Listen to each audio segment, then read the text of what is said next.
Today is April the 8th, 2022. My name is Tanya Finchum. I'm with Oklahoma State University with the Oklahoma Oral History Research Program. And with me is Dr. Matt Posey, current superintendent of Bethel Public Schools and former superintendent of Oilton Public Schools. We're on the OSU campus in the Angie DeVoe room in the library here. And this project is going to be part of our bigger project called COVID-19 and the impact in Oklahoma. And in particular, we want to talk about the impact of the schools in Oilton and Bethel. But before we get to that, let's learn a little bit about you. Start wherever you like. Okay, thank you. I appreciate that. Appreciate the opportunity. So, as you mentioned, I spent a majority of my career in Oilton, at Oilton Public Schools. I actually grew up in that community and came back to work in the school system. Only intended to do that a short period of time, and after 27 years, here we are. So, great experience coming back to hometown to work with families that I've grown up around and get to work with their children.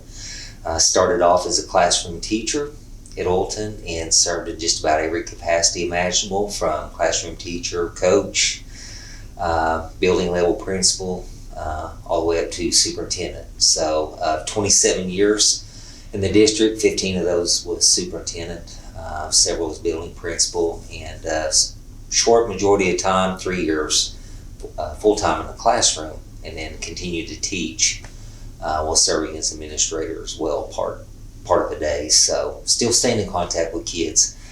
Through the pandemic, just felt like I had reached a point in time in my career that I was ready for a change, a new challenge. I had the opportunity to apply for a job in a bigger district that still had some similarities to Oilton.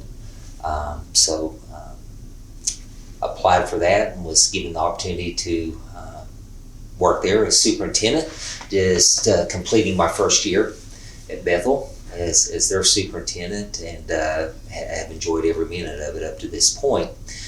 In addition to serving as superintendent, also teach graduate level classes to help prepare future teachers and administrators, serve as an instructor for Southern Nazarene University in their master's level program for people pursuing superintendent and principal certification, and then also serve as an instructor for Fort Hays State University in Kansas in their virtual program. Individuals pursuing their limited apprentice license through the state of Kansas in the field of special education. So I teach school law and also some test and measurements classes for them as well. So try to stay pretty busy doing that, preparing educators, and always had an interest in higher ed. So I decided to go ahead and take that challenge as well. So I do that in addition to school superintendent. So it's been a great experience up to this point. So when do you sleep? Very little. So in addition, going back and looking at some other duties, I've also served as principal in addition while I served as superintendent. So I did a dual role there at Oilton the last few years as superintendency. Also served as a counselor during that time as well, kind of filled in some gaps when we had those. And then also have licensing credentials for psychometry, school psychometrist, and would perform some of those testing duties as needed in the district, and then also contract out some on the sides for districts if they need that service provided. So stay busy, lots of hats. Yeah. Well, let's go back. So you graduated high school from Oilton. Sure did. In what year? 1988. And actually came to OSU during the summer semester. Took 6 hours there, and quickly discovered it was entirely too big for me, coming out of a small rural high school, and then chose to go to Northeastern Oklahoma State University in Tahlequah and received my bachelor's in elementary education, and started teaching, and then immediately went back to pursue a master's in school administration through Northeastern Oklahoma State University. Obtained my master's and then jumped into administration fairly quick. And after about 20 years, felt the desire to pursue my doctorate, and just felt like I had some unfinished business and wanted to achieve that. enrolled in a doctoral program at Southwestern College in Winfield, Kansas, and it was a hybrid program. Part of it was in person on campus, and part of it was online, virtually. So it took just a little over 2 years, Wow. actually 2.5 years, to obtain my doctorate. So, and then after that, jumped back in and got my school psychometry credentials shortly thereafter. So I just couldn't get enough of school, higher ed. They say, what's next? What's next? So let's that's a little bit about me and my background. Let's put some years on that. So you graduated with your bachelor's in what year? 94. 94, and your master's? 96. And then your PhD or EDD, whichever. EDD, I finished in 17, I believe, May of 17, if I remember correctly. 2017? Yeah, 2017. So for those who don't know, can you describe Oilton, like the demographics? Sure, of Oilton? definitely. Oilton is small, rural.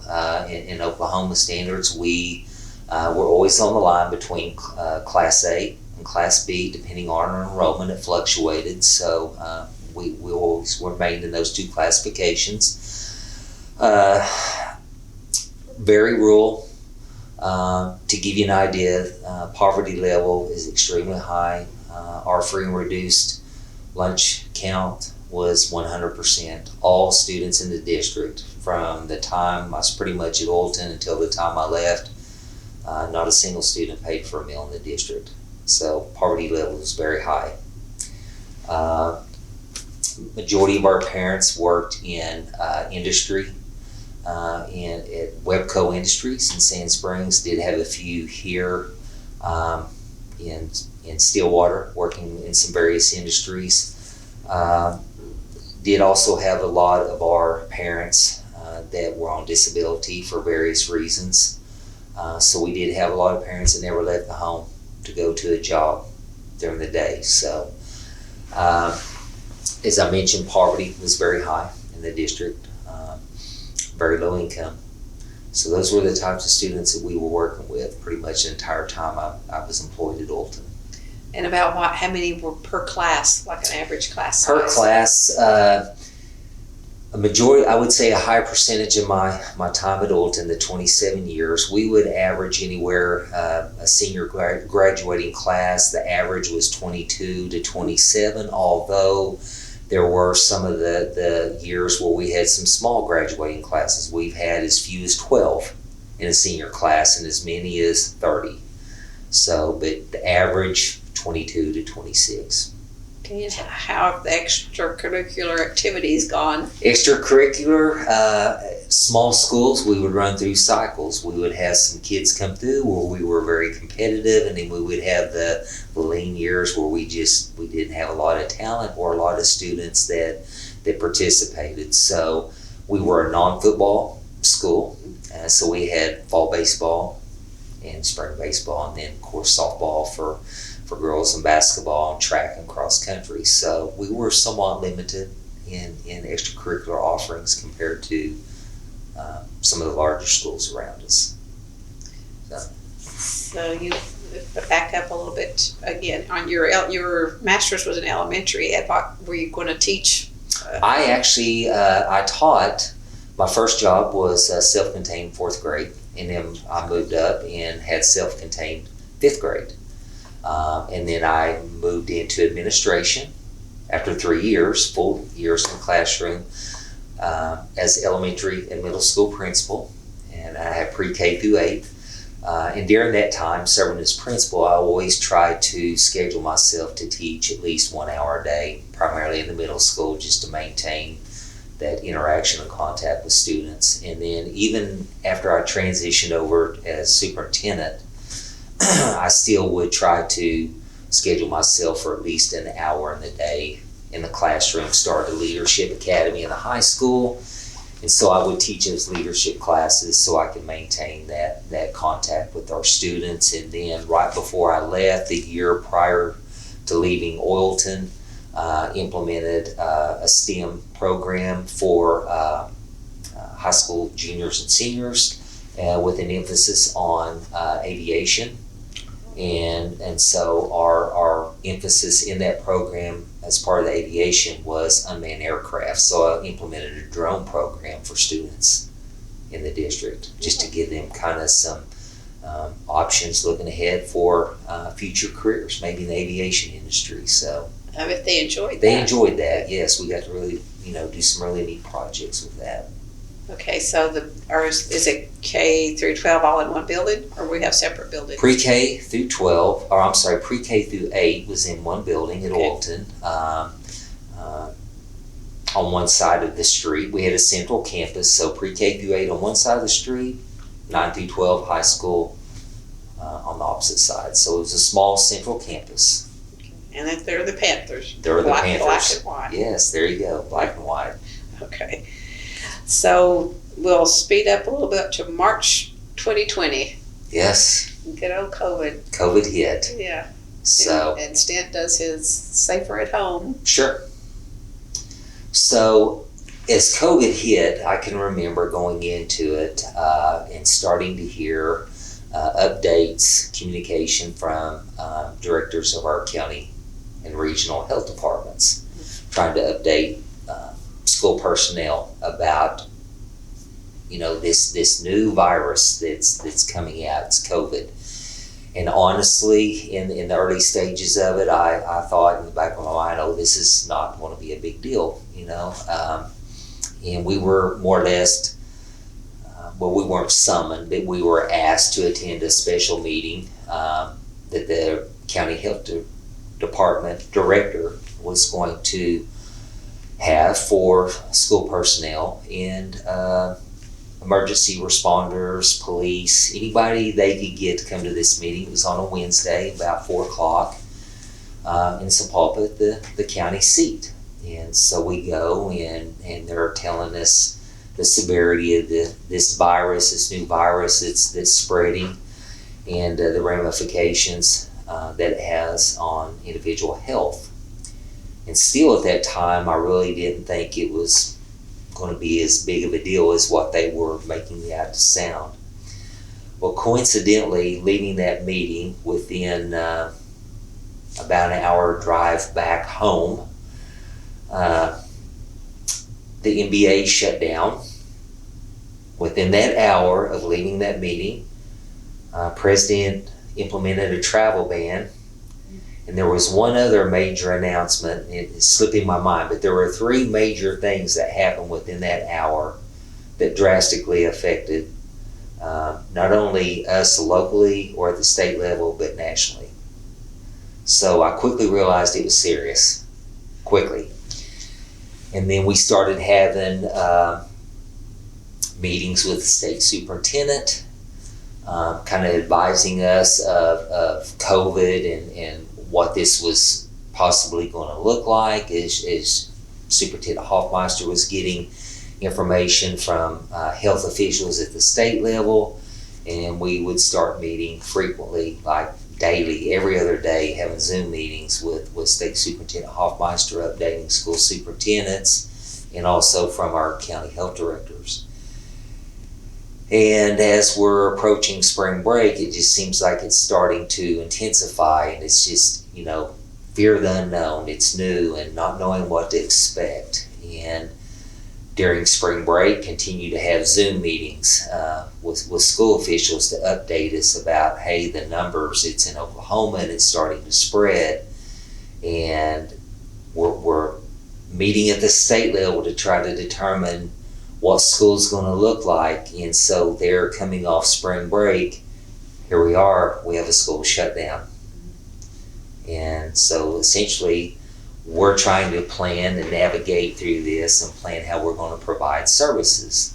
It's new. We're trying to, there's no playbook for this essentially as a school administrator. And so we're communicating and collaborating with other schools around us, trying to figure out, hey, what's this going to look like? How are we going to provide these services? And we're trying to figure out virtual offerings and accommodations for families that don't have internet accessibility, and what's that going to look like, and trying to communicate with staff and ease anxieties, fear of the unknown, and we've never done this. What are we going to do? And so trying to provide some sense of calmness to the staff and letting them know, hey, we're in this together.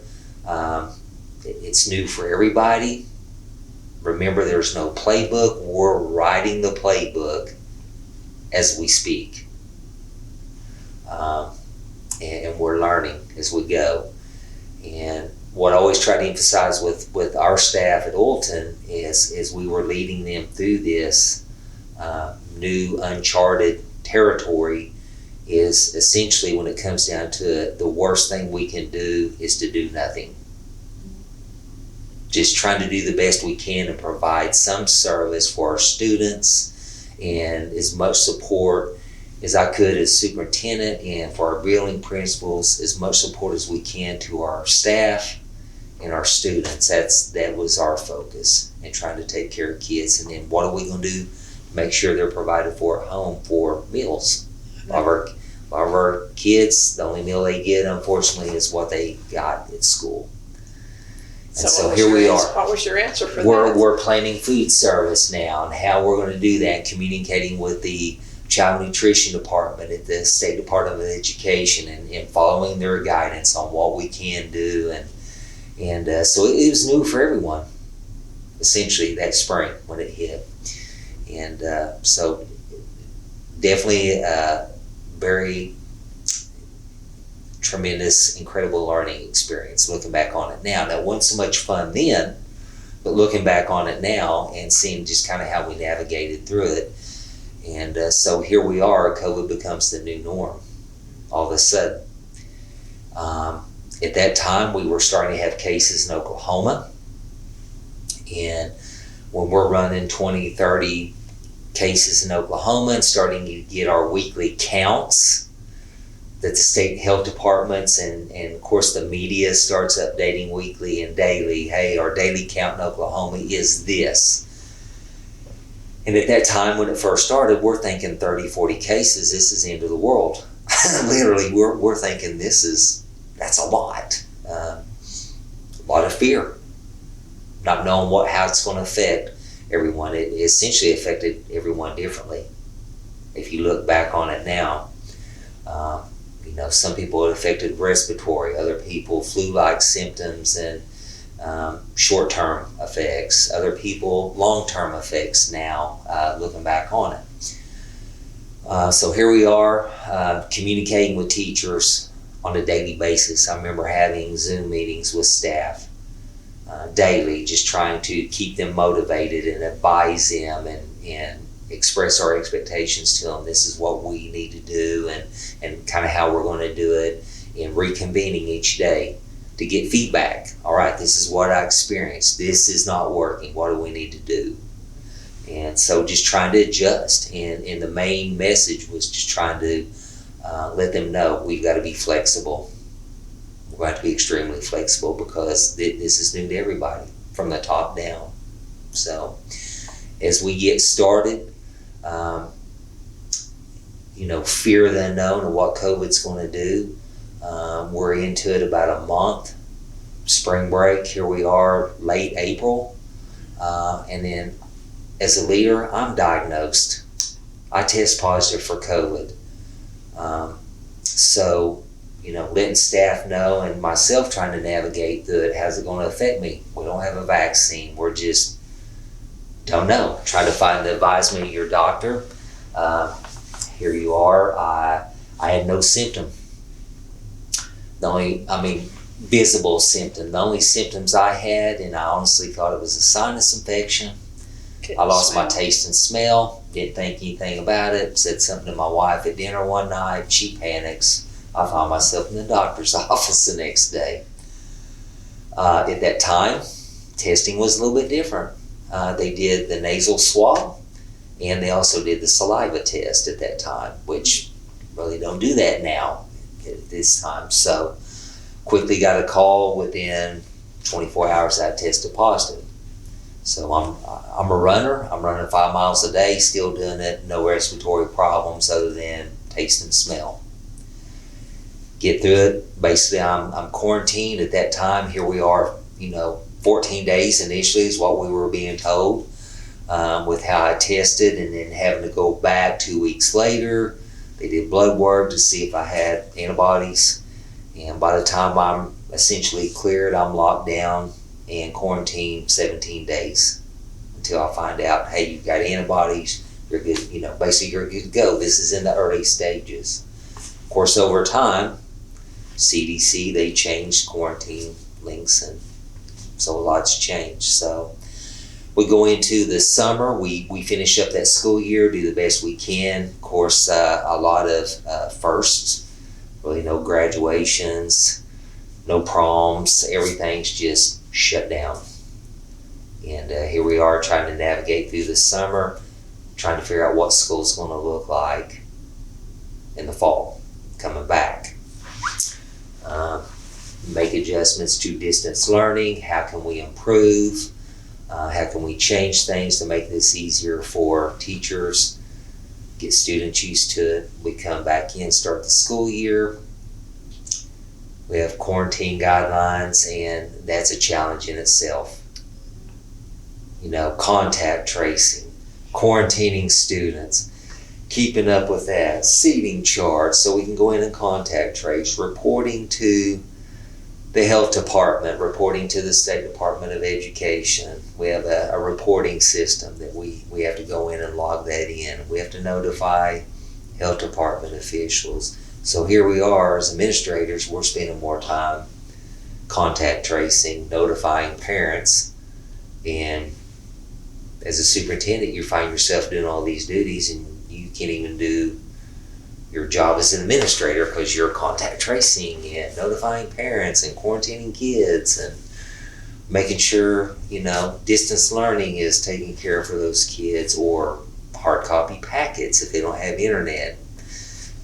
Making sure they're fed while they're out on quarantine, providing meals at that time for them. So the next full school year, literally it ran us in the ground, trying to keep up with it in reporting and making sure our kids were taken care of.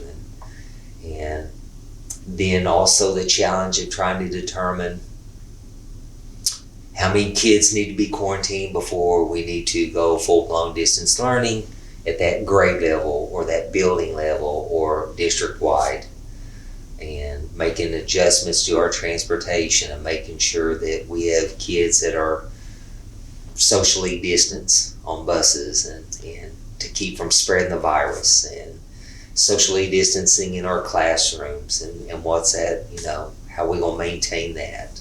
So we just had a lot of things to navigate through. Did you have any issues with pushback? At first, not so much, because it was just fear of the unknown. We need to do this because different strains of the virus might spread more rapidly. We start off with COVID, and then we get into Omicron, and one strain maybe is more contagious than others. So at first we didn't so much have pushback, but after doing multiple quarantines and students being quarantined multiple times and being at home, I've had students there at Oilton when I was there, and even as I transitioned to Bethel, as the CDC adjusted their guidelines on quarantines, literally, I would have students within the same family because they could not truly isolate in the home. Siblings, because mom had it, they could not isolate, so they all have to quarantine. I've had brothers and sisters coming out of the same home, and as COVID ran its course through the home, that maybe missed 3, almost 4 weeks consecutive of school, according to the guidelines that we were having to follow that were set forth by the CDC and county health department officials. So, after a while, parents become frustrated. They become frustrated. And then dealing with masks. Before the mask mandate was handed down from the governor about not being able to to require masks. But at first we were having to do masks, and the big debate on whether we do it or whether we don't. This district next door to us was, and the rest of them were not, trying to maintain consistency amongst our area schools to try to stand strong together and try to be as consistent as we could. And so there were a lot of communications ongoing weekly with our area superintendents. We would Zoom, all the area superintendents would Zoom weekly and talk through things to try to make sure we were all consistent. We just felt like if we were all together consistently, it would make things easier for us. We're sending the same message versus everybody just kind of doing their own thing. What did Oilton ultimately do regarding mask initially? At first, yeah, we were masking. We were following mask guidelines. And essentially what we were doing was trying to adhere to CDC guidelines, in which our county health officials, they would meet with us regularly through Zoom and meet in large groups. And so we were trying to all consistently follow the guidelines that were set forth from the CDC and handed down. Parents over a period of time, they became very frustrated and trying to maintain that support from the health officials as well. That was kind of our fallback. Hey, as school officials, we're obligated to follow these CDC guidelines and what's being recommended to us from the county regional health director. And we're trying to maintain safety of our students and look out and try to take care of them the best that we can. And so, there's a fine line, and at times as school administrators, definitely we were caught in the middle. And there were also times we felt like school administrators felt like we were oftentimes trying to hit a moving target, because it seemed like through parts of COVID, especially on kind of the backside of it, I say the backside where we're at now, it seemed like there were frequent changes, and just trying to keep up with that, the frequent changes. And then when the governor issued the mask mandate, that kind of changed everybody's focus a little bit. And in the quarantine, even at the beginning of this 21-22 school year, there were a lot of districts that started kind of doing separate things as far as quarantines, required quarantines versus recommended. So that was a big deal between districts, and a lot of us tried to stay consistent amongst us, that districts that bumped up against each other. But the neighboring district might have been really catching a lot of pushback from parents, and so they would kind of start veering away from it. It was kind of a ripple effect. And then here we are, the next thing you know, you kind of go into some breaks this year, fall break or Thanksgiving and Christmas. Low numbers, low cases in your district. You hit a holiday, family gatherings coming back off of it. You could pretty much bank on it. You were going to have an uptick in numbers, and sure enough, we did. And then after coming off of Christmas break, we had a little bit of a spike in numbers, mid to late January. And then after that, it's just like very minimal cases. You're almost afraid to say anything that you're going to jinx yourself and numbers will come back. So definitely slowed down tremendously. Our numbers now are very minimal, but it's been a process for sure, learning process. Well, initially, who would provide the masks? The school or the health department? Well, initially at the beginning, we would jump out there because we were getting some money funds for PPE. And so initially, schools were jumping out there and buying masks, or another product we were buying was the gaiter, which it's more of a face covering scarf you pull up. Then there were some relief funds that came through the feds and was pushed down to the state level, and then to the regional health department directors, and they would notify schools, hey, we have a supply of PPE equipment. You could get masks, sanitizers. They even provided gloves and gowns as well, like surgical gowns. And actually for our area, when I was at Oilton, the distribution point was here in Stillwater. So it would encompass maybe the distribution point would encompass maybe 25 school districts. That was where you reported to get your PPE. So that's kind of how we provided the mask. So. Well, did the students have computers, or those who didn't have computers, you did hard, you said? Hard copy package. Luckily, for us, when I was at Oilton, we had, before COVID, we had just passed a bond issue, and one of the components of that bond issue was a technology piece, and we had just purchased devices for students in grades 3 through 12. And then after the outbreak happened and we started going digital, we started getting COVID money, schools did, to help with that. And then we were able to acquire devices for our pre-K through 2nd grade. We did more of the iPad touch screen type devices for them. So luckily we were able to get devices to the students, or 3rd through 12 we already had, but we were able to get them for pre-K through 2nd grade. The challenge for us in the district with the economic level was internet accessibility in every home. That was a challenge. So not all students had that. Some parents would come to our parking lots in the evening because we had very good wireless accessibility, so they could come up. We had a public domain they could access and sit in the parking lot and access Google Classroom or whatever platform their teacher was using. And then we were able to obtain some hotspots with some COVID money to where we could check out a hotspot to families that needed that in their home to provide access. So, well, did all the teachers have the ability to? Actually, we didn't. Yeah, no, all of our teachers did not have access. Let me back up. They did have some accessibility, but it was not very dependable in the areas that they lived in.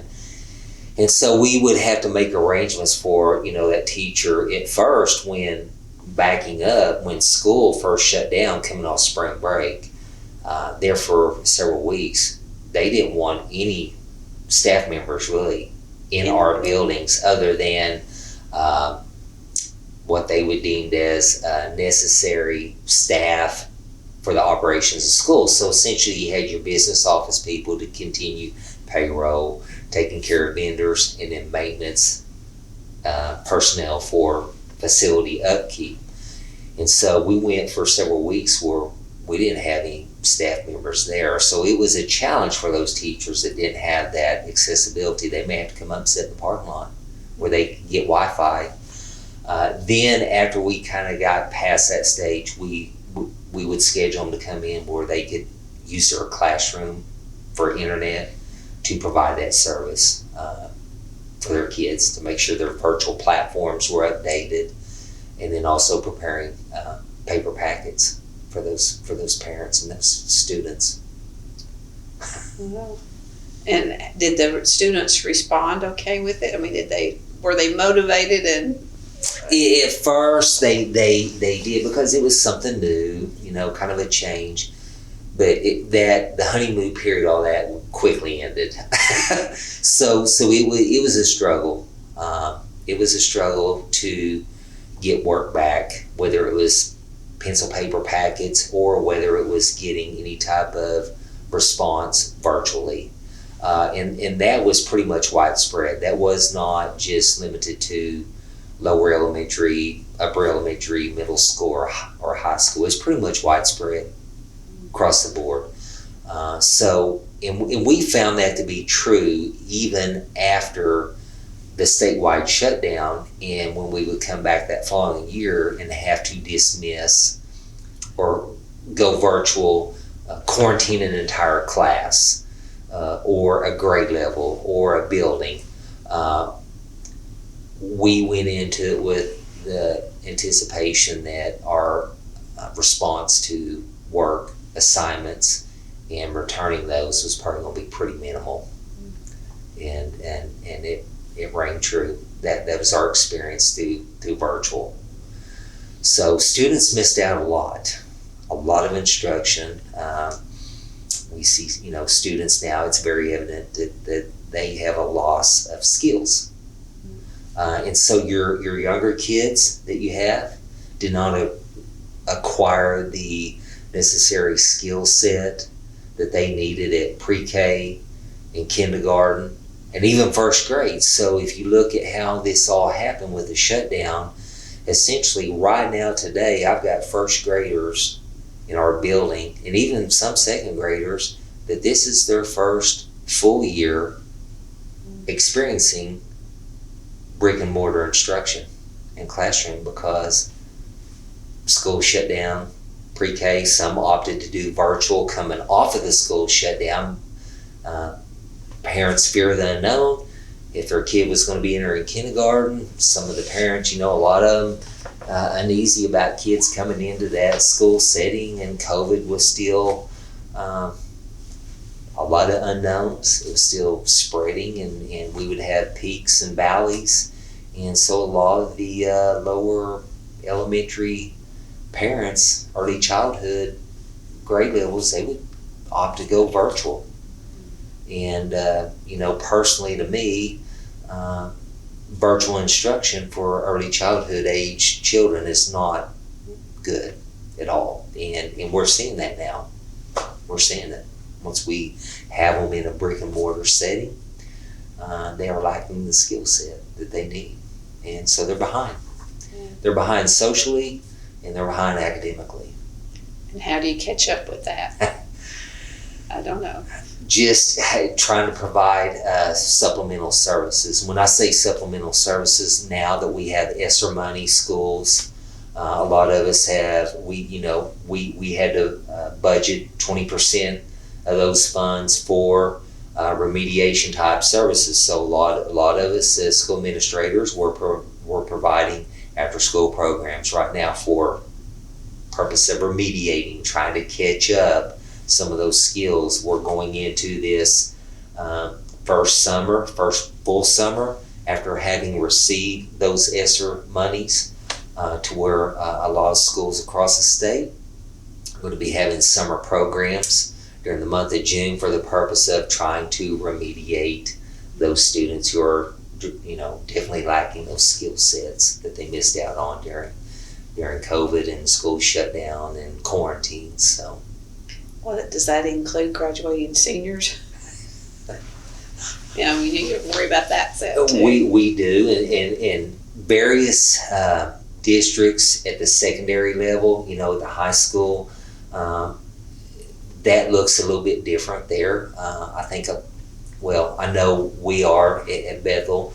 Some of the things that we've scheduled in is doing some remediation and focusing on those skills, especially for those students that are preparing for ACT exams. And a lot of us just this previous week have been administering the ACT statewide. We have an ACT test dates within our districts. And so several districts across the state maybe have taken that ESSER money for remediation purposes and are using it for secondary teachers to provide stipends to stay after and do some ACT prep clinics in the evenings leading up to that to help kind of brush up on those skills to get those students caught up to where they need to be before the state testing and the ACT testing. So.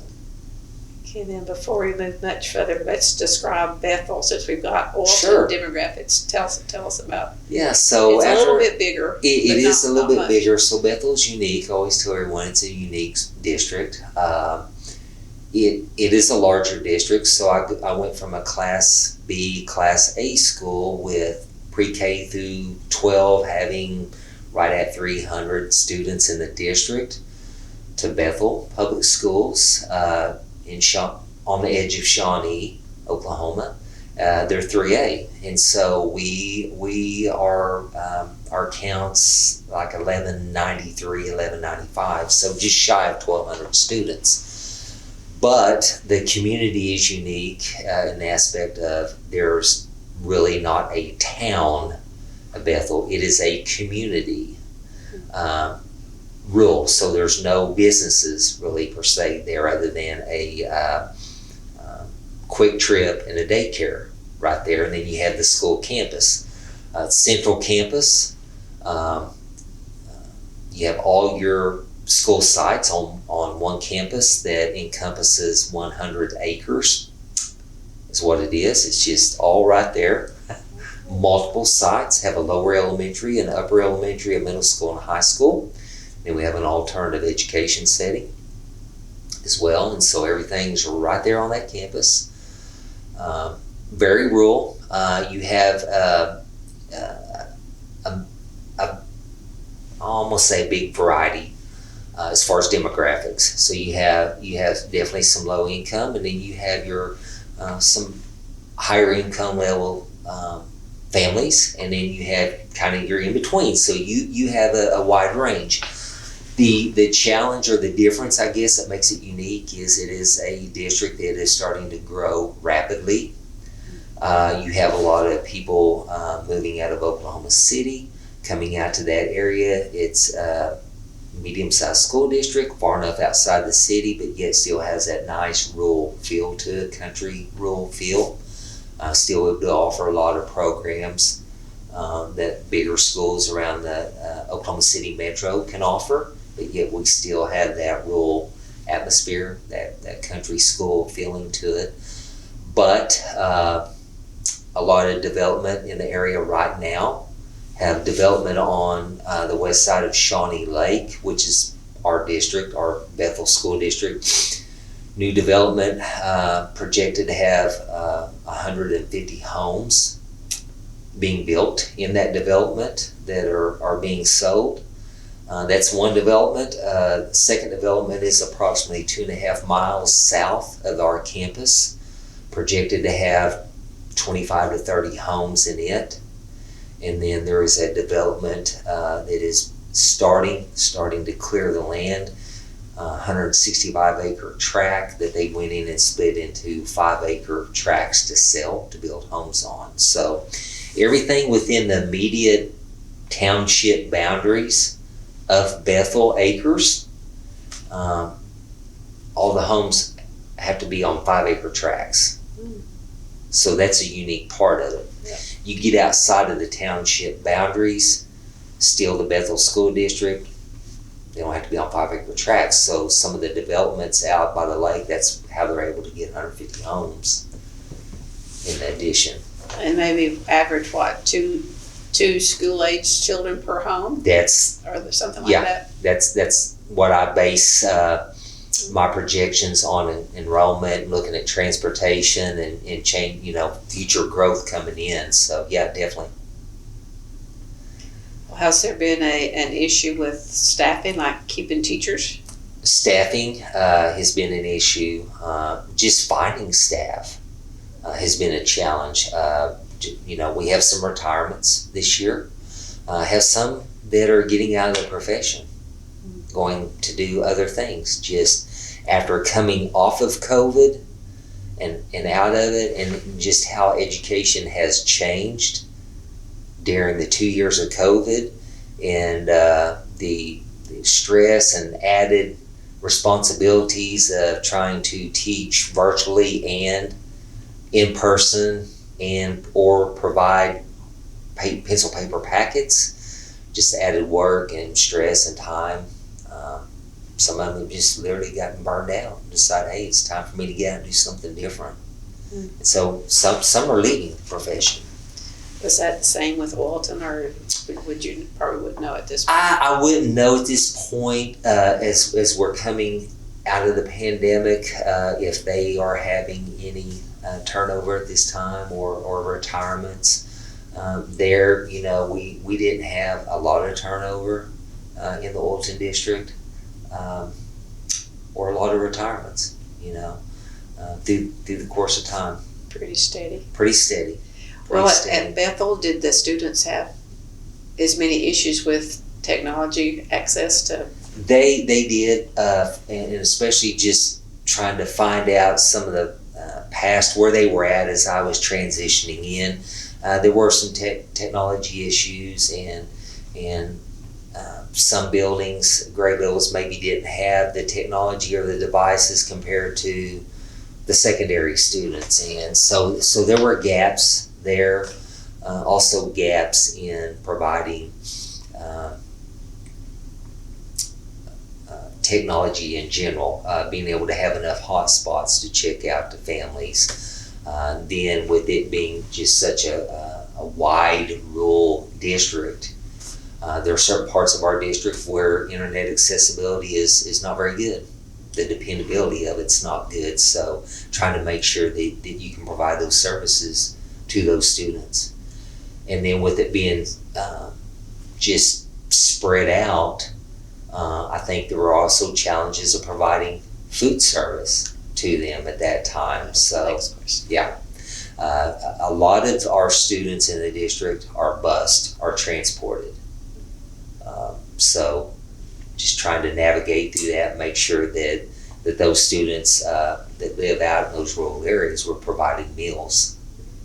So, well, coming back into the fall 2021, sure. Had you changed the physical environment for the school, like desks still separated? Certain they were coming in. We were still we started off this school year. Still a lot of districts, including us at Bethel, following CDC guidelines because that still COVID numbers were still up at that time at the beginning of the 21 school year back in August. And so at Bethel, after collaborating with the administrators, the building level administrators, we were still trying to keep desks, 3 to 6 feet apart for us, really due to facilities and limitation on space, more or less having to do it 3 feet. And just try to keep them spread out as much as we could, and just trying to take all the precautions, the extra cleaning, and still doing seating charts as a way if we had to do contact tracing. It's a quick way to do it without just totally having to stop everything and disrupt. You had a seating chart, you could just go through there and say, okay, Johnny tested positive. These individuals were immediately around them, so they need to do, we'll have to quarantine them. So, yeah. Would you rotate their seats like that so they could get to know others around them? No, well. No, probably not. Yeah. No, pretty much kept the same seating chart, right? Yeah. Exactly. Or how big were the classes there, average? Well, right now, due to the growth of the district and in our staffing capacity, lower elementary, we have some that are, 23, 24, and then when we get up into some of our middle school, high school classes, some of those have 27 to 30. Wow. Just kind of depends. Now, in our upper level, juniors and seniors, the classes aren't as big because we have students that leave the campus for concurrent enrollment, to attend the technology center, and so that kind of spreads out your student counts. So junior and senior classes tend to be a little bit smaller. How would you do class change? Well, quickly and trying to, if you're going in this direction, everybody has to stay on one side and try to keep them separated in the hall as much as we could, and do some staggered class dismissal times as well. Do cohorts like this member of 10 groups does all these classes? This year in the bigger district, we weren't necessarily doing any of the cohorts. They may have prior to my arrival. I can't really answer that or speak to that, but upon my arrival, we didn't really do any type of cohort. Now, for food service, in cafeteria, we would mark and have them sit in every other seat in our cafeteria, so we would have to make adjustments there. We couldn't maybe serve as many students at one time and seat them in the cafeteria. So we were still trying to make some of those adjustments to maintain social distancing in the cafeteria, the food service areas, and as well as busing. We tried to as much as we could on busing. Do the best we can. Without having another bus? Yeah, without having to add numerous additional bus routes. So try to sanitize buses, clean them at the end of the day. And did you have to hire extra staff for that aspect, for the sanitizing part? No, I mean, a lot of our existing staff, the district had purchased additional machinery for cleaning. That was some things we could use our COVID relief money for, was buying additional sanitation equipment to sanitize, whether it was vehicles and or facilities. And so that helped kind of speed up that process with our existing staff. So really didn't necessarily hire additional staff for that purpose. So I'm thinking, were you able to open the windows and do ventilation? Did on transportation, yeah. Every district around was trying to get creative with that. So yeah. Well, about buildings, did the windows in the buildings open? Buildings open, and then now even with ESSER 3 money, the last big wave of funding we got, districts were going in and making updates and changes to their HVAC systems. A lot of districts chose to use some of that money or a portion of it for those purposes. So, of course, there's a lot of vendors out there that are contacting schools. They've got the latest and greatest ventilation, sanitation products. So, plenty of resources out there, definitely, for sure, for that. Too many decisions to be made. Too many decisions, yes, definitely. Well, how has it impacted Bethel's sporting activities? Bethel's sporting activities, so prior to my arrival, before I got there in previous seasons, as well as a lot of districts around the state, were having to limit attendance at their sporting events, whether they did it by ticketing. Each athlete gets X number of tickets for a family member, and having to go 50% capacity, or limiting crowds depending on whether it was indoor or outdoor. This year, since I've gotten there, and with the COVID numbers slowing down, kind of have gotten away from that. We have not had to do any crowd capacity limits or anything to that nature for outdoor or indoor sports throughout this year. As I finished up at Oilton and doing indoor, basketball tournaments, things like graduations through COVID, we did have to do some ticketing and limit crowds coming in when COVID was spreading rapidly and still a lot of the unknowns. So a lot of schools back then in the early stages were doing that, and we did it at Oilton. So also had to get creative. So if we were limiting crowds, we host an annual tournament in the winter in December, basketball, and so we had to limit crowd attendance or graduation. So in order to get creative and help show that as a district we were still trying to provide accessibility, we would work with technology companies to come in and provide live streaming services of those events and make that available to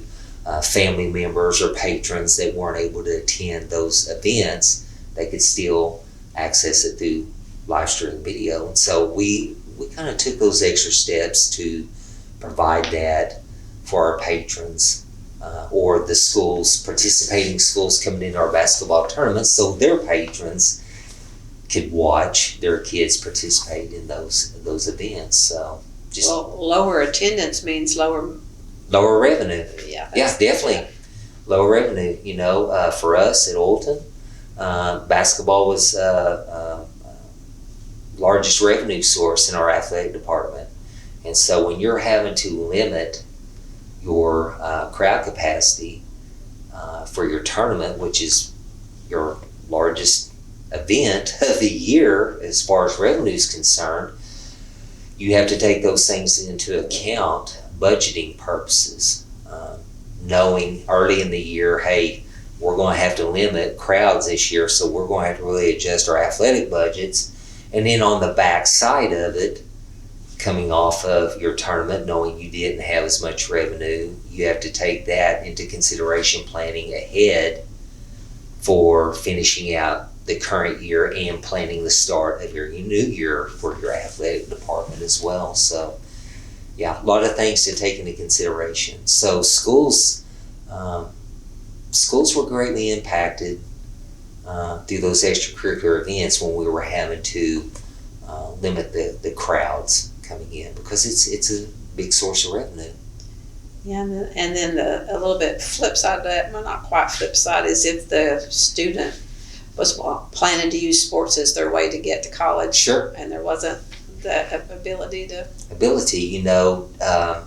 back during when schools were having to quarantine a lot, especially in the early parts of COVID when it first started, we might lose multiple games because we had too many kids that were quarantined with COVID, or the opposing team was, and so we would lose that game, or we would have to call and say, hey, we've got too many students out with COVID, we're quarantined and we're on distance learning, we can't come and participate. So there were a lot of students during that time that perhaps were counting on athletics as a way to get a scholarship to attend college, that their games and participation was greatly minimized because of it, whether it be in football or basketball or baseball or whatever it was. You can't make up that. Can't make it up. Can't make it up. So, yeah. Well, then let's get into a little bit about the mental health side of all of this. Mental health. Student and teachers and Sure. administrators. Yeah, definitely. Mental health, coming out of COVID, the mental health issues in schools has skyrocketed. I think I can safely say that, whether it's a small rural Class B school all the way up to inner city 6A school. As I go around and collaborate with area superintendents, whether it's a state level meeting or a regional meeting, and get feedback, we're all having the same challenge, and it's dealing with mental health issues of students. And so we go back and look at some factors involved with that, and I think a lot of it had to do with the isolation of coming from the school shutdown in 2020, coming off spring break. We're isolated. They don't have that socialization. Then here we are trying to do virtual schooling or distance learning through pencil paper packets. Very little interaction with the outside world. You're confined to home. A lot of students were locked, stayed in their room, didn't even interact with family a lot. And I look back at the students that are having the mental health issues, and it made me quickly realize that even as a school administrator, I think our teachers realized that we really probably had a lot of students that were experiencing some mental health to some extent, whether it was anxieties, depression, any facet of mental health that we didn't know they were dealing with it because they had socialization at school and could get out and about. And so it really, we didn't notice that per se. And then we go to COVID and the isolation and interaction, also with social media or the news, and hearing all the negative reporting of COVID and the deaths and how it affects the health. And so here you are having a student maybe that's already on the tipping point dealing with anxieties or depression, and they're hearing 24/7 news and social media and accessing that, and so many unknowns with COVID, and then that just that's a tipping point, kind of amped up the mental health issues that they were dealing with. And so as they transition back into school, we're seeing that. I mean, students are struggling. We're seeing students with high percentages of our students with anxieties, with depression. Unfortunately, and it's sad to say this, we're seeing a lot of students that are having suicidal tendencies, and it's starting to come out. Even prior to coming up to do this interview with you, met with a family yesterday. Student had been very reserved, bottled a lot of things up, was having some suicidal thoughts, and had even written the note, but hid it, and parents found it.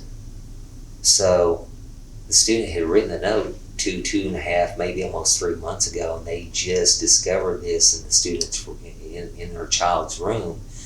And so, here the parents are coming in with major concerns and reaching out for help. And so we're hearing more and more of this. I mean, having parents come in, and we're having our teachers come in. It's like, hey, I've got this student, they're having a meltdown in class.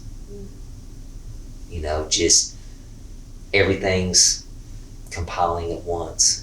And they have that lack of hope. I think a lot of it, and the anxiousness, and then you can throw additional factors in on it now with everything on social media and how quick things travel. And so you have multiple things coming up in addition to what they're dealing with internally, and now, I mean, we're seeing it. We're seeing it in their behavior. Students that never would have displayed any type of major behavioral issue, and we're seeing it just out of the norm behavioral problems coming from students that years past never would have displayed that. So it is concerning, and finding resources out there right now is a challenge too for adolescent mental health. There's just not a lot of readily available resources for them. So, have any idea of what you might try? Well, I mean, we're reaching out, trying to collaborate and find as many resources that we can find to get them to come in and be readily available to meet with students. But those resources that we are finding are also receiving calls from the neighboring districts. So them having enough manpower to go out and provide that service is a challenge for them. So it's a ripple effect. Yeah. First thing that comes into my mind, I know physical activity is supposed to help with some of that. Yeah, exactly. So exactly. Maybe do something that aspect. I don't know. And it's not just students; it's teachers as well. Teachers, we're seeing teachers that are experiencing some mental health issues themselves. Just the added stress and the frustration levels, and then the constant or continuous having to work with or try to deal with or counsel the increasing number of students that are having challenges. And so it's taken a toll on the teachers' mental health as well. And truth be told, you look back, teacher ed programs, when individuals are going through a teacher ed program, that's not part of it. You don't get a mental health component on how to deal with mental health. I mean, they're in teacher ed, you're trying to prepare them to become an effective teacher. And so a lot of your teacher ed programs, that's really not part of the curriculum on how to deal with student mental health. So that's what's next for you. Yeah. develop one of those. It's not funny, but it's not. It is a serious deal. So you have a lot of teachers in the classrooms, and literally they're not equipped. They're not prepared to deal with that. They're not equipped to handle that. well, who can they go to? I mean, do they have, like you go to other Superintendents, I mean, so the classroom teachers, they come to the school counselor and also their building level administrator, and it's like, hey, I'm struggling, and we, they relay that to me, and I work with the building principals, and we're trying to reach out and just find those resources that we can to get them in there to help us. Yeah, I would think one of the other problems might be crossing the boundary or trying to keep separate work and home. Yes. I mean, that has got to not always be good either. Work and home, when we counsel and meet with teachers and they're coming in, a lot of times I would tell them, you have to maintain a healthy balance between work and home, and also just being self-aware of what's going on with you as an individual teacher. If you're sensing that something's not right, or you're struggling with things, about seeking out some service, counseling for yourself, for the teacher, because ultimately at the end of the day, if the teacher's not in check mentally, physically, spiritually, and all that, my question to them is, if you're not in check in those areas of your life, how are you going to be able to help, work with, and teach students? Can they take the day off? But are substitutes easy to find or hard to find? They're a challenge to find right now. Yeah, they sure are. So, but we also want to be aware of that and try to make sure that we're trying to take care of our teachers too, and do everything we can. And there are times where, I've had a building principal may say, hey, I tell you what, you need to take a couple of days off. You need to take a couple of personal days. I'm going to get a sub to come in here, and you need some you time. You need some time for you, just to kind of get yourself in check, just to kind of decompress and just get that peace of mind. Well, has a new normal, I hate that too, new normal, has that come about? Do you think we're there yet or not? I don't know. A lot of times I will tell this to teachers, building principals, counselors, just anybody related to the school business. School as we knew it before will never be the same. Honestly, don't think it will ever be the same as what we had prior to the pandemic. And we've had to make so many adjustments to the way we do school now, and to meet the needs of the student as well. We have to make our adjustments in our districts to meet the needs of the student now, coming off of COVID. We've got virtual education, and for some families and for some students, virtual is a good fit for them. For others, it's not. And so we have to be cognizant of that in order to know that, hey, we have to be able to provide this service for these families and students over here, and yet also we've got to be able to meet the needs of the students over here. So we're going to have to make adjustments because now with open transfer that's come into play and opened it up so much more for students and families, in order to keep students, we've got to make sure that we meet the needs of all of ours, because we need to keep them. Student numbers. If you don't have student numbers, it affects funding. You don't have funding coming in, it affects operation of your school. So Trickles. It trickles. That's right. Well, I mean, do you envision always having like a hybrid option?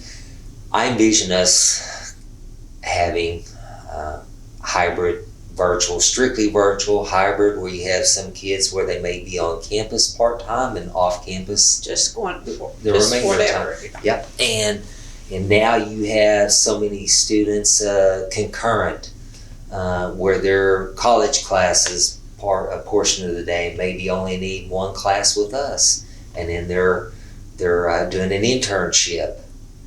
So you want to have a wide variety. It's not going to be like it was back in the 60s and 70s and 80s where all of them are at school every day and in straight rows and,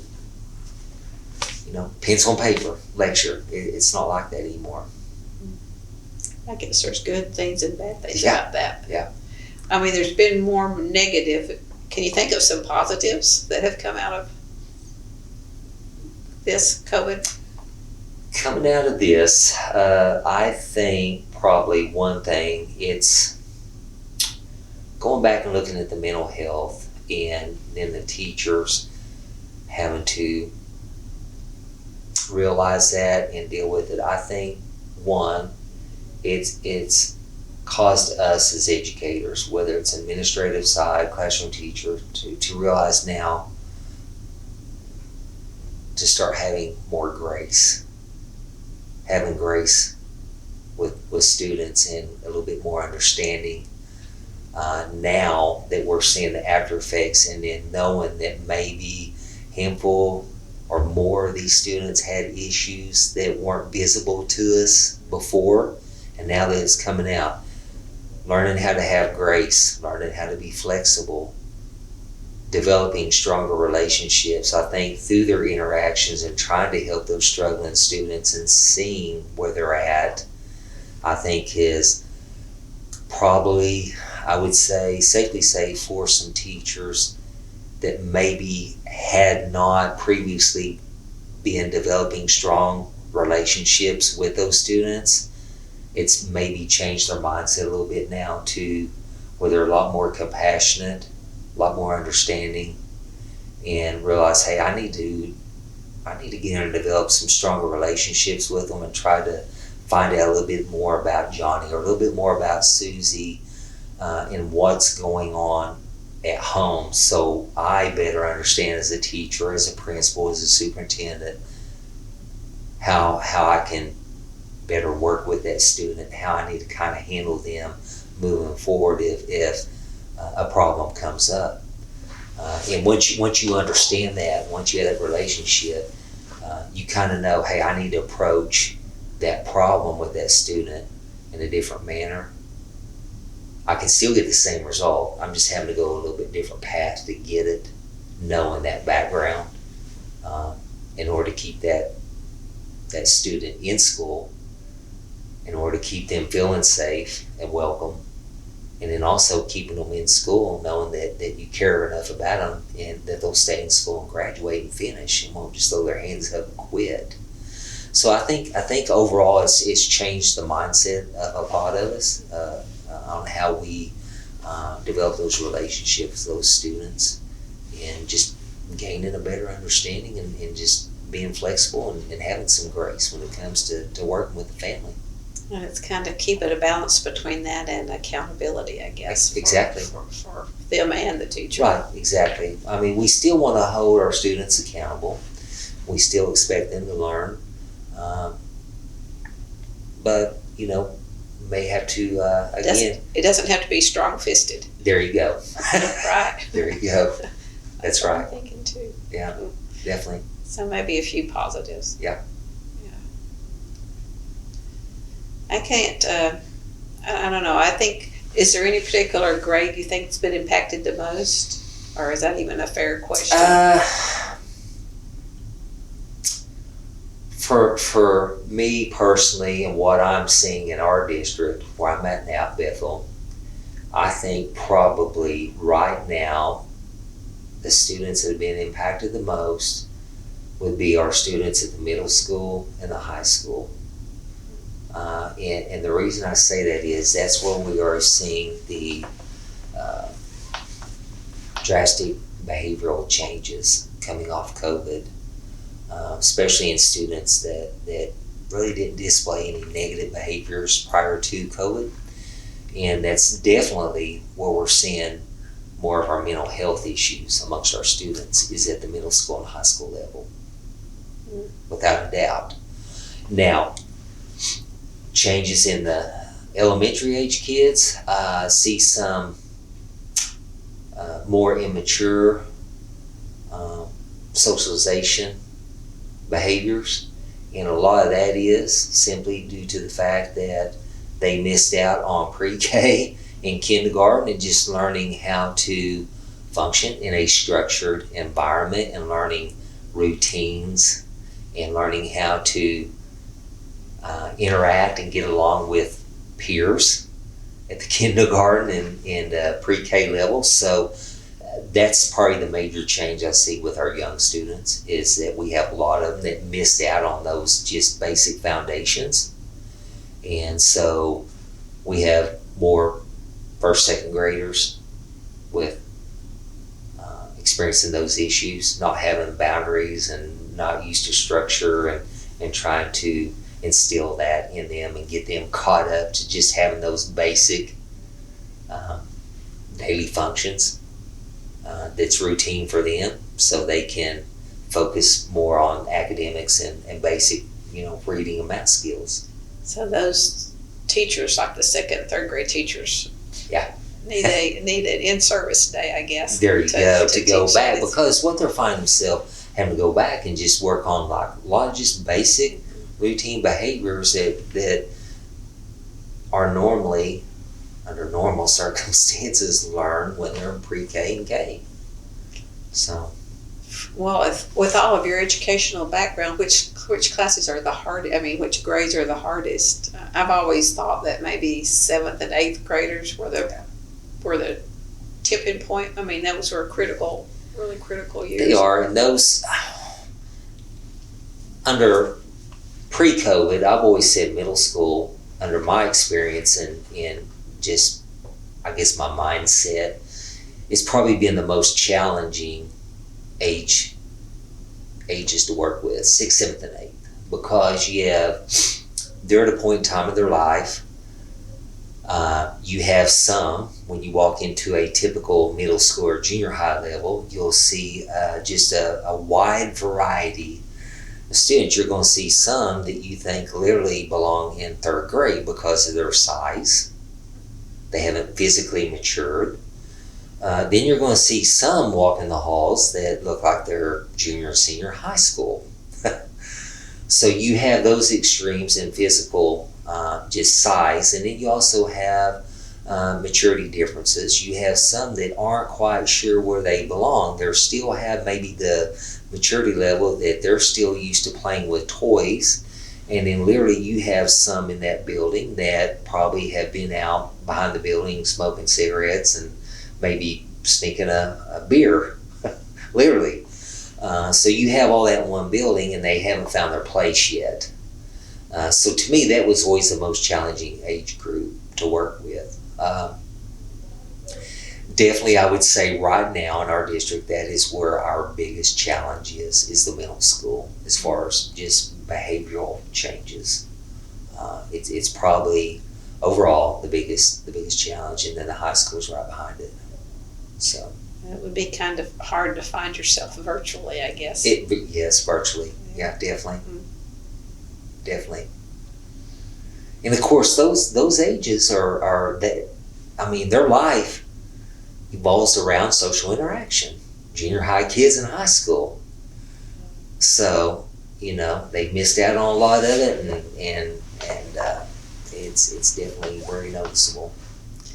Well, as you're wrapping up this school year, are you planning things different for the summer training for your teachers, or steady the course? Or? Well, definitely. So right now, and I've had conversations with our building principals and even some of our staff members, as I look ahead and plan for some trainings for our teachers, I'm trying to find a variety of outside resources, whether it's mental health or just primarily, to be honest with you, mental health has been a big item for us, but also finding outside specialized resources that can come in and provide, multiple breakout sessions and classes to where those teachers can go and take those classes that are provided by those outside resources to help give them the tools that they need to better prepare for the upcoming year based on what we've seen this first full year back through COVID. So that's what we're currently working on now. It's just trying to find trauma-informed resources for teachers, also the mental health side of it, and then also even continuing to provide additional resources to better prepare them how to balance virtual instruction versus in person, and how to create that healthy balance and give them some tools to where it's not as time consuming for them to make them more comfortable with technology as well. So that's kind of our focus going into the summer, to make sure we can get all that coordinated and provide that to them in our in-service days when they come back in August. In person. In person. There you go, in person. Exactly. So I think more virtual is not going to do it. No, in person. Our teachers need that. They need that. How much break do they get between the last day of school and the So we finish up instruction on the 19th, and then we'll do professional development on May the 20th, and then we actually are going to have a little bit of a later start than normal. And so we don't start school back until August. I believe 19th is the first day with students. So it's going to give them a nice little break. We're trying to provide resources through the summer, or give them information for different trainings to that they can have the option to go to, that will help also give them additional tools for their tool chest, I say, per se, in their classroom. Some of them are just going to need some decompress time, just to get some downtime and relax, kind of get their mental health back in check, and just try to take care of themselves. Well, speaking of that, what do you do to keep yours in check? What do I do? Well, I'm a runner, so it's a good way for me to decompress, and so I do all mine through exercise, whether it's running or like a CrossFit type workout, and that's been a good way for me to blow off steam. And if I miss a day or two, I can definitely tell it.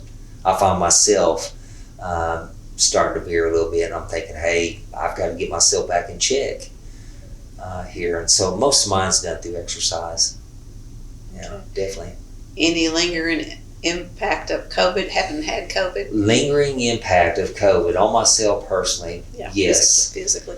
So I mentioned at the beginning of the interview, the only visible signs I had was I lost my taste and smell. So it'll be 2 years coming up May 1st that I tested positive, and still to this day I cannot smell. I have not got my sense of smell back. So it's been a challenge not being able to smell for 2 years. My taste came back gradually after about 8 months, and I've pretty much got my taste back. I just can't smell. And so that does affect nutrition and appetite, because not smelling things, it doesn't trigger hunger or anything like that, so I have to watch that. I will say, and I've noticed it change in the last month, where I feel like I'm getting back to myself as far as my energy levels. But prior to this last month and going back to when I tested, I noticed my energy levels were not what they were, so I would kind of have to push myself a little bit and motivate myself internally a little bit more than I would have prior to COVID to get out and get my runs and all that, because I found my energy levels were not what they used to be prior to COVID. But that is improving. And I started noticing that in the last month. So I'm starting to feel like I'm getting that normal energy level back. I'm thinking with your smell, you need to go into a locker Something. room. I did. It's funny you mentioned that. So back in football season, I was with our athletic director, and he wanted to take me over to a facility. It was in our baseball facility, and there was some issues with sewer gas, kind of, backing up and trying to figure out. And so he said, Dr. Posey, don't be shocked when you walk in here. It's probably going to just knock you out when you. I was like, yeah. So I walked in and I'm just standing around. Of course, the athletic director's about to get sick smelling it. He's like, can you not smell that? And I'm like, no, I can't smell anything. Didn't affect me. So.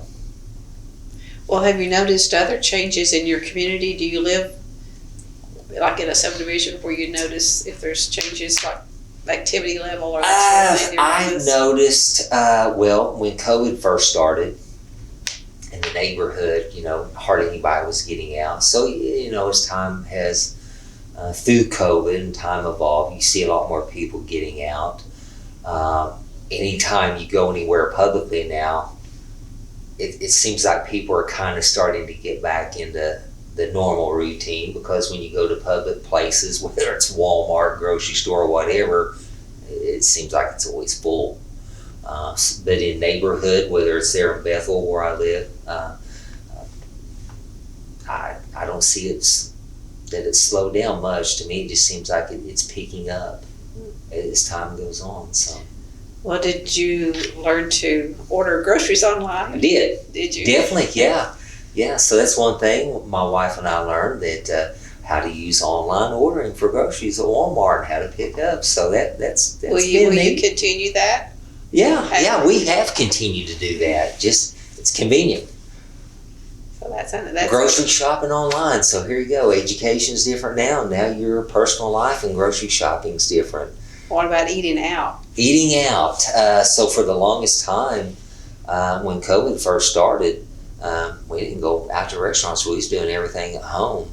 And even I remember telling people that when COVID first started, I went months without ever stepping into a Walmart, just because of the convenience of online ordering. So, but that's all changed now. I mean, go out to restaurants and Walmart and Academy, wherever we need to go now. So it seems like during COVID, or as we're still in it a little bit, relationship to food has changed in various ways, from the grocery store to not smelling. Yeah, exactly. Definitely. Have any of the students have they had COVID to a serious degree in either one of your schools? We had some students that were pretty sick with it. Maybe they would have COVID and have pneumonia along with it. We did have some that were pretty sick, and it lingered on a little bit. Maybe instead of being out, 5 or 6 days, maybe they were out 10 and had other things going on with it. For the most part, it would affect our students 3 to 4 days, and then they were kind of felt back to normal again. So, well, in small communities, did you lose any parents? I'm trying to remember off the top of my head. I was thinking maybe at Oilton before I left, there were maybe some relatives of still. It wasn't a lot. And then since I've been at Bethel, I don't recall losing any parents to COVID. Some of the staff members knew, maybe had some friends that weren't associated with the district that had passed due to COVID and just heard it through them, but nothing that directly affected our staff or our kids. So that's one less thing you've had to. One less thing, yes, definitely. Even though it's still always in the back of your mind, I guess. Yeah, for sure. Mm-hmm. Yeah. Well, we've covered a lot. Anything we haven't covered that we need to? No, not that I can think of. Well, have you changed your daily routine? Like, where do you get your information? Has that changed from prior to COVID to now? Well, one thing I will say is I started using, maybe during COVID, I was not a social network guy at all. I don't, to this day, use it very minimum. I did, although, start using Facebook when the school shutdown started and the State Board of Education was having the special meetings to try to determine whether we're going to shut school down. And that was how they were live streaming the state board meetings. And so that's my first experience with social media and Facebook. So that's how I was monitoring their decisions there, so I could keep my staff informed in doing that, and then started communicating regularly. Of course, Zoom came into play. Never had hardly used Zoom at all. Really hadn't heard of it. Then COVID came in, so it became a major communication tool for me. Just dealing with our local superintendents, we felt like it was very important for our local superintendent group to stay connected. We did not want to have that disconnect feeling. We felt like it's going to be very important for us to network and lean on each other, and it's kind of one of those deals, we're in it together, we're here to help each other out and support each other, and also just try to be as consistent as we could amongst the area superintendents. And so we were communicating weekly to try to just maintain that connection.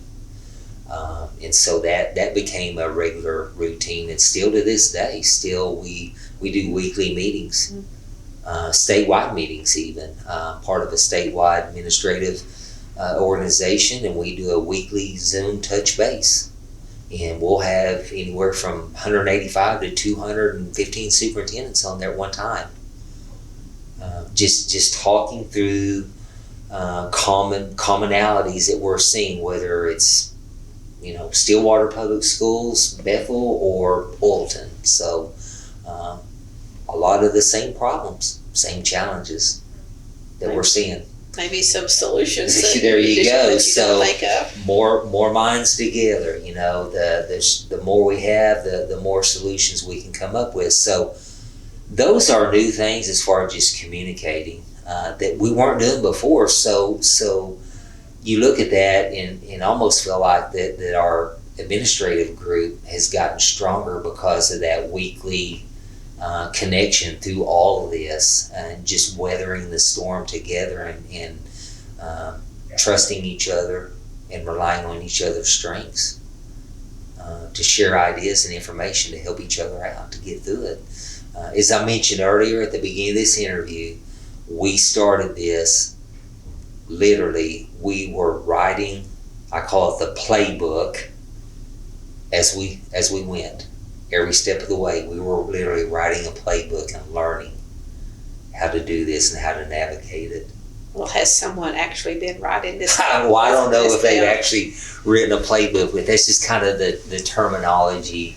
Well, you think 50 years from now, someone's going to be interested in that without having to piece it together. Exactly, and I just read a book by Tim Elmore that he writes a lot of books that's kind of geared towards school administrators, and spot on. And I need to provide it to all my building principals. I've kind of shared some bits and pieces, but it's called The Pandemic Population, and it's taking things that we have learned through this in education and seeing it from the family, and dealing with families through this, and dealing with students, and also dealing with staff, and it's kind of somewhat of a playbook, I would say, for school administrators. And it's just kind of a reminder that, hey, this has all evolved through COVID.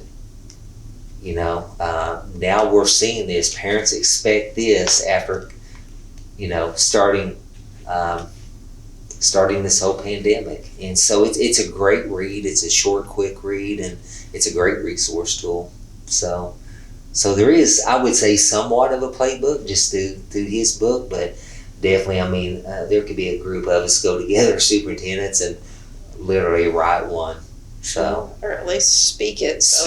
Who knows? Maybe 50 years down the road, if the next thing that comes out, at least they would have some resource. Hey, back in the day, back in 2020, this is what they had to do.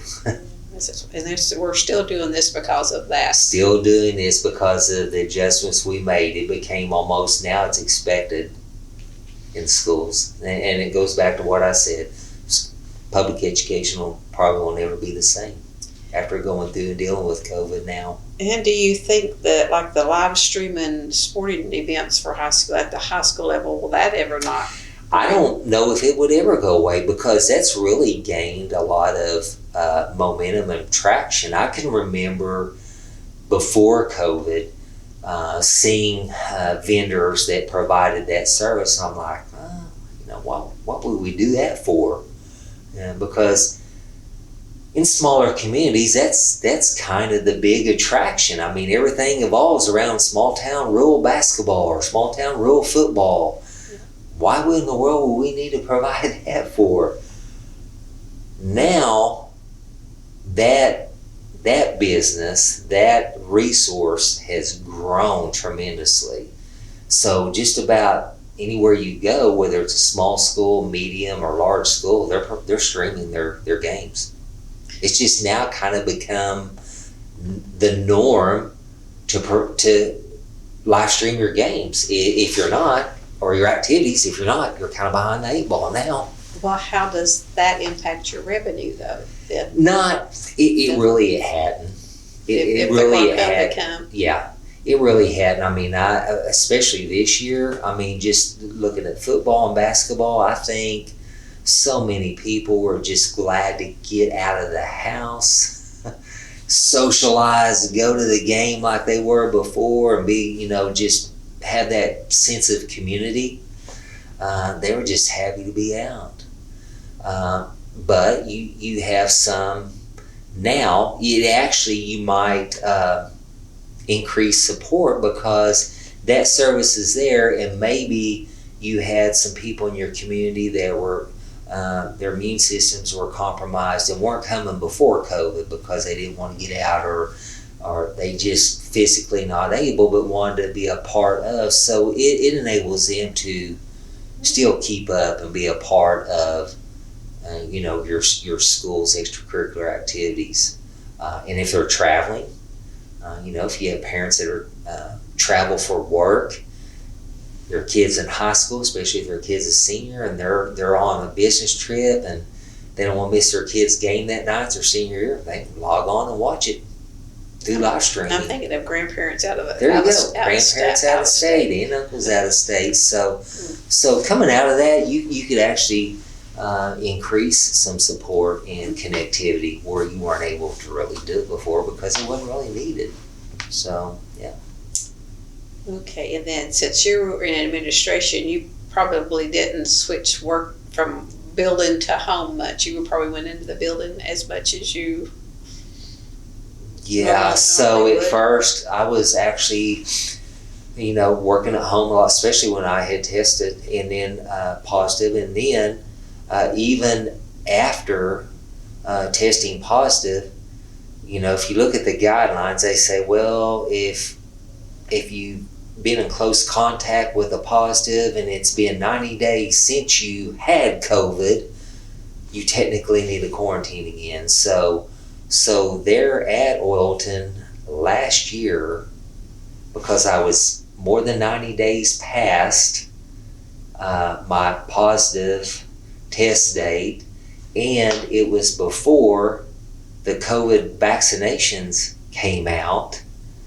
So there were 3 for sure, maybe 4 times that I was quarantined and had to work from home.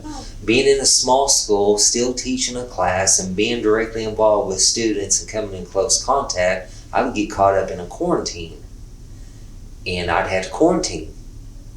So I would be out for X number of days and have to work from home. So I was trying to be superintendent, teach a class, and keep the school running virtually.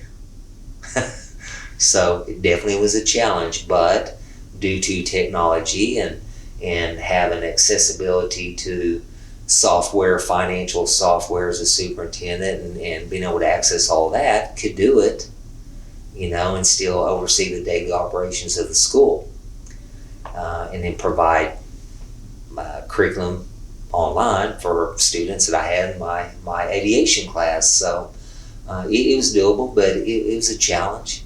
Did it change your concept of home, though, then? It Had did. any impact? It did change the concept of home, because knowing that I was around large numbers of students on a daily basis, and then trying to be aware of that and make sure that I was being careful in the workplace and then not coming home and infecting family at home. So yeah, definitely changes your whole perspective on that, for sure. And being extra careful. Yeah. I know. I tried working from home. I don't do well. I do better and more structured. Well, and I was the same way, but I had to learn quickly how to kind of navigate through that and just kind of discipline myself at home so I wouldn't get distracted and want to go over and do something different. So after I kind of got used to it, I could stay on task and make sure I got took care of my responsibilities. Was your wife having to work from home? Yeah, wife would do a lot of work from home, and even, you know, when I tested positive, learning how to truly isolate within the home, you know, to keep from exposing and all that. So that was an adjustment as well. So you put your food up and knock on the door. There you go. Here you are. And where are you? Are you staying upstairs? Don't come downstairs, and we'll bring your food to you. So, yeah. But we worked it out. Luckily, when I tested positive and had COVID, it was May 1st. Weather was nice, and I actually would spend a lot of time just out on the patio with my laptop. I could do my work out there and isolate. So took advantage of the weather, took advantage of technology, and was able to keep up with my responsibilities and my duties. You had internet connectivity was not a problem. Connectivity was not a problem, so yeah. Seems like, I mean, it's been 2 years. I mean, it's almost exactly. 2 years. Past 2 years. A little past, that's right. And no mention was made at first anniversary or second anniversary that I'm aware of. Right. So. Yeah, definitely. But people seem to remember the NBA game that was I'll canceled. never forget the Thunder game, and they announced that. As I mentioned at the beginning of the interview, I was leaving the emergency meeting that the health officials called, and I'm leaving there thinking this can't be that bad. And I get in the car, turn the radio on, and they just announced they were canceling the Thunder game and the NBA season was stopping. Okay. Curtis was actually at that game. Is that right? His father-in-law had given him his tickets for the night, and they had to leave. Yeah, I think it was Utah Jazz, wasn't it, if I remember right? So yeah. Is that? Yeah, he was so. And there was the travel ban, and I mentioned there was one other national event, and I cannot remember what it was, but I remember there were 3 major things that had occurred within about that hour's drive on the way home. I'll have to think about that I'll too. have to go back and really think a little bit about what it was, but yeah. So. Okay. Well, that's my questions, but Okay. my last one is to tell me how you would like to be remembered. How I would like to be remembered as anything, when history's written about when history's written. and about Wow. Matt Posey, what do you want it to say? Well, I would hope that people would remember me as a person that had integrity in just in life in general. As a school person that I always tried to do what was best for the students, what was best for the district, what was best for the student, and always trying to make decisions with what was going to be the best interest of that student. Also someone that cared about people, wanted to try to help and do my part to try to make the community better, the school better, or just try to be the best father and husband that I could be, and also that just did what was the Lord's will and what was His plan for my life, personally at home, as a husband and a father, and also professionally, and that I fulfilled His will in serving people. I just that was my goal, and hopefully I'll be remembered as diligently and faithfully fulfilling that mission. So. Well, just from listening to you today, I think that's a yes. I hope so. So that's just always my my goal when I get up every day, is to try to fulfill that mission. So. Okay. Well, thank you very much. No, thank you. I enjoyed it. Thank you.